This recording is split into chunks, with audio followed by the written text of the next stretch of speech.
Hi, Machel. Okay, so so Khalid asked me to give a preview of the game because I was also at the press conference, which Dean Elgar addressed, and it looks like quite an evenly matched contest between the two sides, where both sides have a bunch of senior pros who establish themselves and are, the sort of the reliable accumulators with bat and ball for the teams, and there's some inexperience around them that both teams are trying to sort of make the best of. Dinelga also said today that Themba Bavuma's fitness is still a bit of a question mark, and if Themba Bavuma gets through today, then he may make it to the final 11 tomorrow. But if he doesn't, and the medical team declares him unfit, then it's quite likely that Carl Verene is going to be in that 11. And that basically confirms that there might be two debutants playing for South Africa tomorrow, one being Keegan Peterson and the other being Themba Bavuma. Dean Elgar also confirmed that if Themba Bavuma, if he plays, he's going to be batting at 5. If Carl Verene replaces him, he would bat at 5 as well, which probably tells us that Keegan Peterson is going to be batting at 3 or 4. And basically, from a conditions point of view, it looks like the wicket's going to be fairly seamer friendly and be challenging conditions for the batters. But what they've found so far is that batting on the side strip, there's been a bit of a slope, and that's not particularly easy for the batsman to sort of face. But in saying that, exciting contest, and very excited to hear what Machel has to say.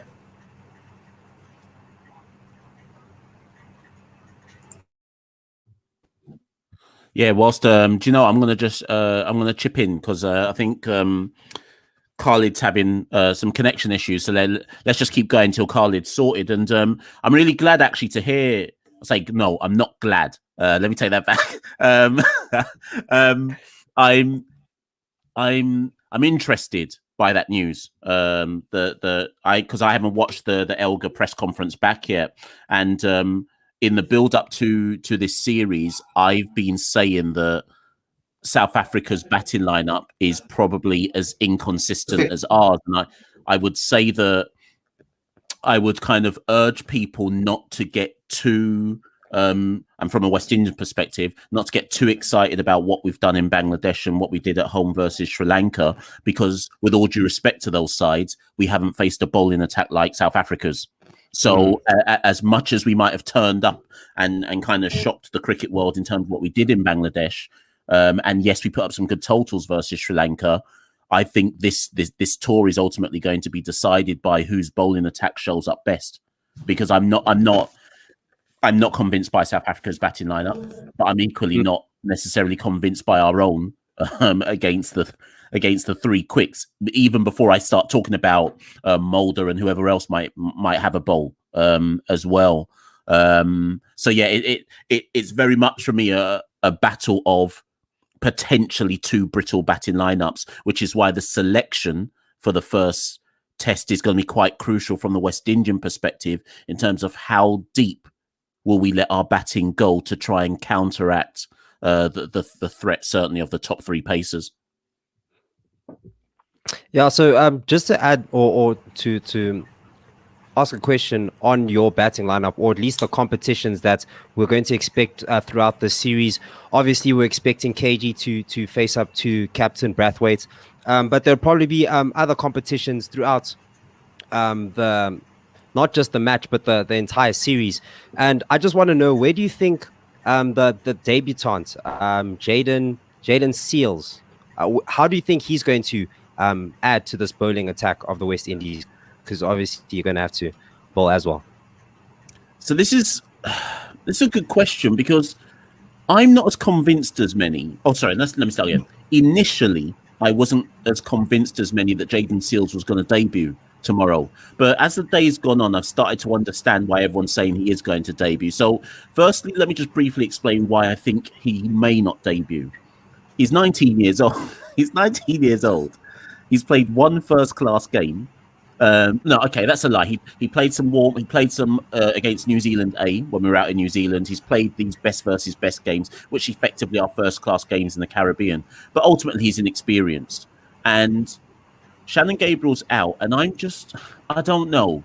I don't know if you replace Shannon Gabriel with Jayden would be the quickest of the quicks if he was picked, right? So it makes sense. You replace the quickest quick with the reserve quickest one. However, they may not go down that route, and they may put Roston Chase in instead. And they may say, right, the seamers for the test are Roach, Holder, Joseph, with Carl Mayers bowling some stockovers to fill the gaps. And then you would have Roston and Rakeem Cornwall bowling some off spin to have the pacers rest for a bit of time. So that's also one other option. So that's that. I just want to say that just to one side. But then going to Jayden, listen, Jayden was taken when we went to New Zealand. Jayden was taken in what they called a developmental role. So basically, they have had their eye on Jayden since the Under-19 World Cup, and they fast-tracked him into a development role with the West Indies squad because, as I understand it, Phil and selectors had basically said this guy's going to be very, very good. But we don't want to just throw him in at the deep end like we've often done in the past. Alzari Joseph, famously, after he did what he did in the Under-19 World Cup, he was just thrown into the West Indies first team, and that's probably why he hasn't developed as quickly as he should have done by now. So with Jayden, they've had him in the background. He played a couple of 18 games versus New Zealand A. When we went to Bangladesh, he was there as well. When we played Sri Lanka, he was there as well in the background. So Jayden and the squad's take on it, the think tank's take on it is that he's essentially been in a high performance background by being with the West Indies squad. So although he might not have the first class names to his game, the first class games to his name, I should say, he's as ready as he's ever going to be, if that makes any sense. And I think what Jayden was saying in his press conference yesterday is that, and this is quite interesting given we're playing South Africa, is that he has been told throughout his career that he has a very similar style and action to Rabada. And that is who people say he is most similar to in the Caribbean. So it's going to be very interesting for obviously South African eyes to get a first proper, if he does play tomorrow, to get a first proper look at him. And I can see why they make the similarities. But ultimately, what Jayden has got is high pace, good control, good zip, and what he showed in the warm-up game, the best versus best warm-up game, is that he knows how to get the ball in the right areas regularly. So for the South African batting lineup, it's just about how quickly can they adapt to conditions, and for Jayden in particular, can he get early inroads with the new ball? Because that's what he's there for if he does play. So then to you, Aditya, speaking about the batting lineup, with the potential of Themba Bavuma going out, obviously Carl Verreynne is the next in line there. It's his normal position. He scored many runs in that position in the domestic setup. Thanks for that. Do you mind just telling us how you think the new South African batsman will cope on this pitch that seems to be challenging for the batsman, as Dean Algar said in his presser? Yeah, there's been a sense of unpredictability about what to expect of the conditions there, and I think there will be a certain bit of adapting that the team will have to do because Dean is all but confirmed that Keegan Peterson will be making his debut, but we don't know whether he's going to be playing at number 3 or at number 4. So that's a question mark in our minds, and then obviously with Themba also not being fit potentially, Kyle is definitely going to play at 5. We know that. So it's I think what happens is that the South African batting lineup generally lacks confidence because over time they've done well in patches, but they haven't had a collective batting performance that has sort of blown teams away, and that's their concern because you have Aiden and Rassi scoring at times, and then you have Dean Elgar scoring at other times, and then Themba is making a few brave 40s and 50s. and Quinton hasn't really been in his best nick as well. So what South Africa should really be looking for is that collective performance, where you have at least 4 out of 6 batsmen make sizable contributions. But in saying that, I think it's all going to be dependent on the conditions on the day. And so far, as Dean Elgar said, we've really been thrown in on the deep end. So, I think they are going to be expecting tough conditions. And we can only see, what the weather has in store for the teams, and how penetrative the West Indies bowlers are. But yeah, extremely excited to see Jayden Seals for sure. Definitely. So, Machel, Machel, yeah, yes. first time is right.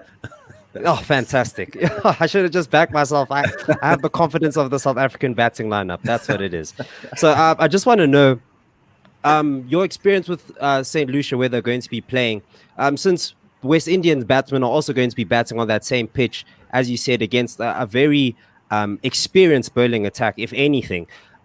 Would you walk us through the type of challenges and the types of inconsistencies and what we can expect through the top six? From the top six, rather.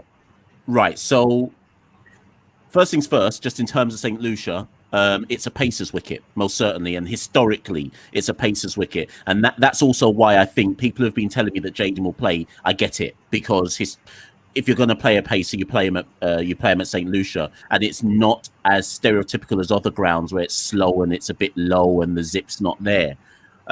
In terms of the top six, so Craig Brathwaite has returned to form, I should say. He's as durable opening batsman and plus the most experienced player in the team. So I'm not saying that guarantees Craig will get runs, but if I'm going for somebody where I'm banking them to at least do something, you go with Craig. We assume that the opener alongside Craig is going to be Shai Hope. Obviously, Shai Hope, everybody talks about him. They think he's our classiest batsman. But the reality is, when Shai got dropped from the test match, and thanks for putting that on the screen, when Shai got dropped from the test match, test squad, I should say, that's because he wasn't producing 350s in like 39 innings. He had to go. Obviously, we know what he does in white ball cricket. But Shai has made runs versus Sri Lanka in a warm-up game and in the kind of intra-squad games that we were doing. He's the one who's put his hand up, so he has to come back. And he's done all of that from the opening position. There are question marks about whether Shai Hope should open in international cricket, but at this moment in time, that's where the gap is. So you just have to go where the gap is. So Hope will open with him, and we'll see if he's ironed out whatever was dragging him down in red ball cricket. Bonner at 3 and Mayers at 4, and they're really the revelation story. Okay, they only played in Bangladesh because the players all pulled out. However, 12, 10, 11 players all pulled out of Bangladesh, and it's Bonner and Mayers who made the runs across those two series. But it's a tough one, and I go back to my original point. So Bonner was man of the series in Bangladesh. Mayers made the double century when we won the first test versus Bangladesh. Both of them also made runs versus Sri Lanka at home. But neither one of them has played high quality pace.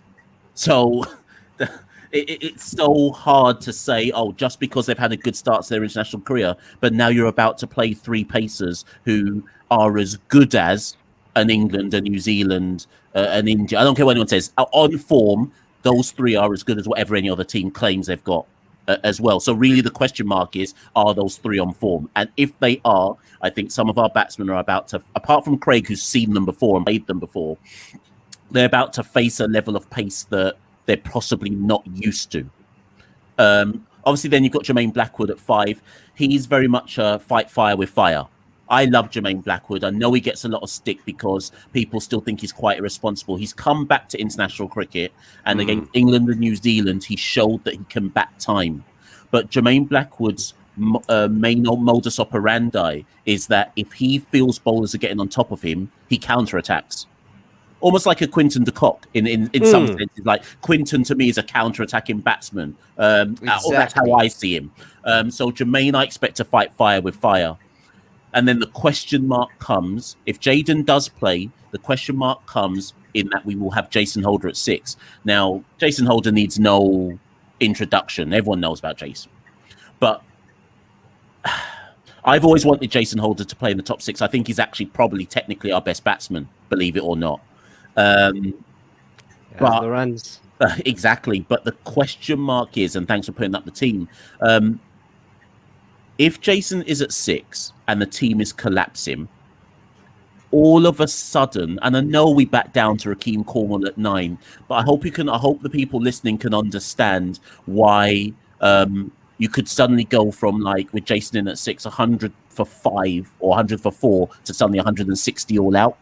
It's both a long tail and a short tail at the same time, if that makes any sense. Josh De Silva at 7 offers some kind of protection, in fairness, and he's made a fantastic start to his international career. But there's just, I don't know if the listeners can see where I'm coming from here. Bonner and Mayers haven't faced this pace.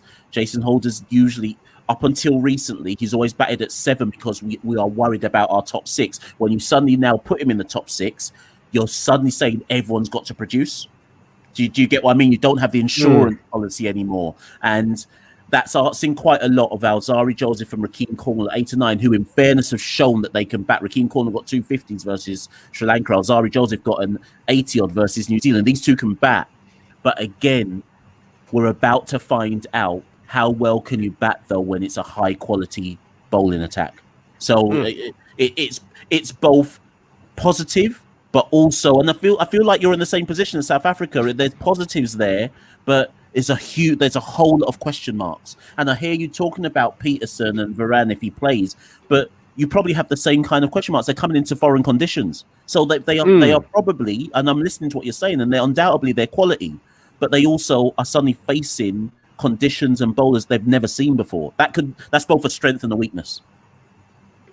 So there's a lot to expect. This test has a lot to offer in terms of excitement. Two teams that are basically at the same place in the Test Championship, not really vying for the top spots, but are in a development phase, if you will. Lots of new people, blooding fresh players out here. So it's pretty exciting and also nerve-wracking.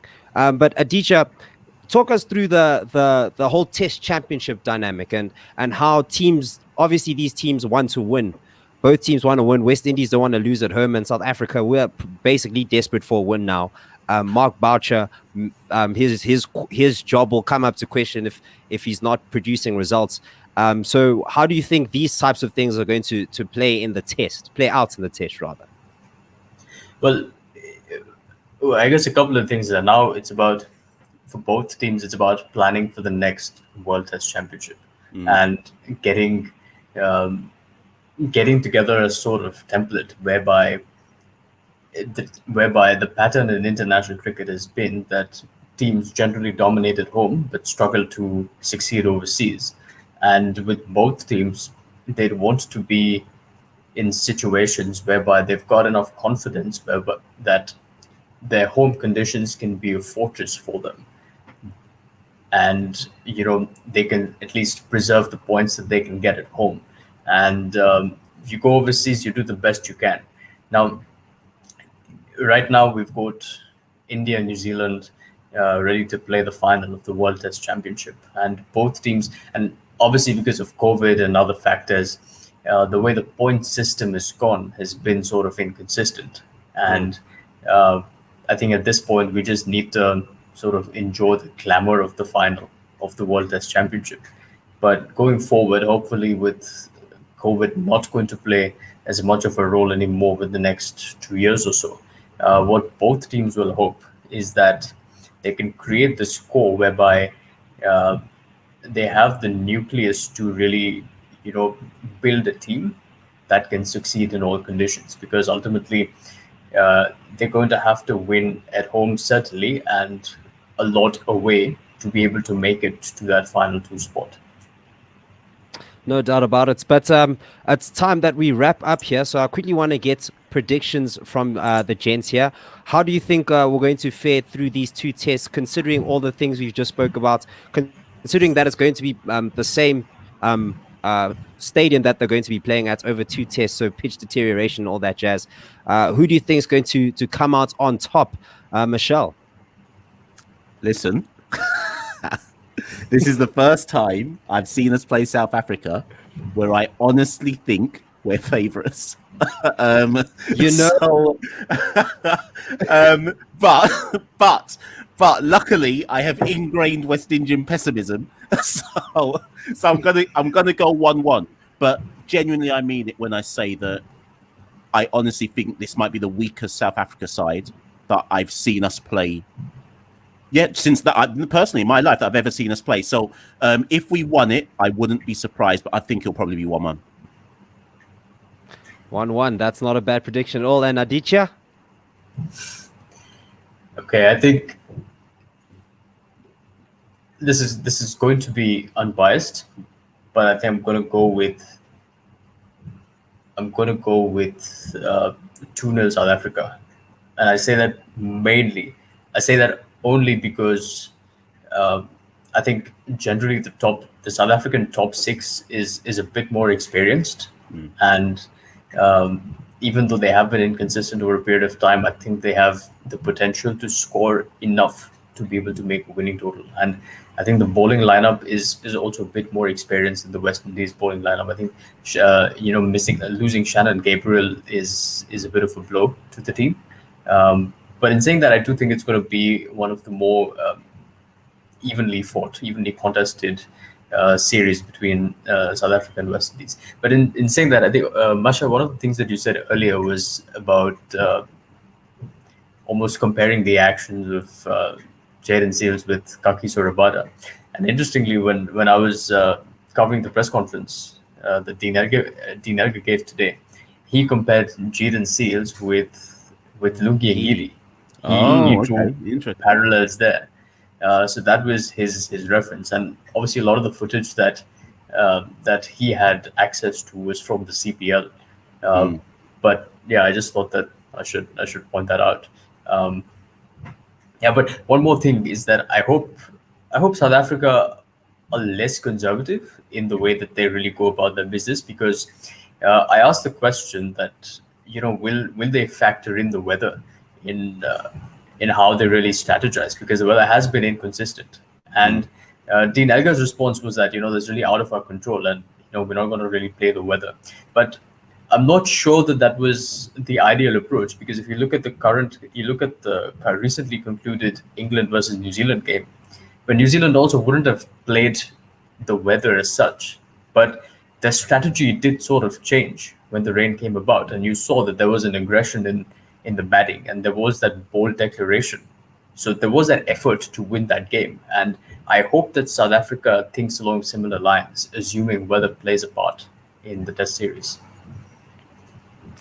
Yeah, so I'm going to have a similar prediction, something in between the two of you guys. I think it's going to be 1-0 to South Africa. No doubt we have the quality to close out games, but recently against Pakistan, I guess it was in the one-day internationals, we didn't close games as quickly as possible, and we do have the tendency to let our heads down. And I think the transition of leadership still it's going to take time. Using football as an analogy, Chelsea didn't win the Champions League with Thomas Tuchel like just out of nowhere. Well, actually they did, but it took time for things to start clicking very nicely. So I think it's going to be 1-0. It's going to be exciting cricket. Either way, whatever happens, there's going to be tons of exciting moments. So stay tuned here. Check us out on Facebook. Like and subscribe. Smash the like button, hit the subscribe button, do whatever you want, but make sure that you're here tomorrow, same time, same place. Waza.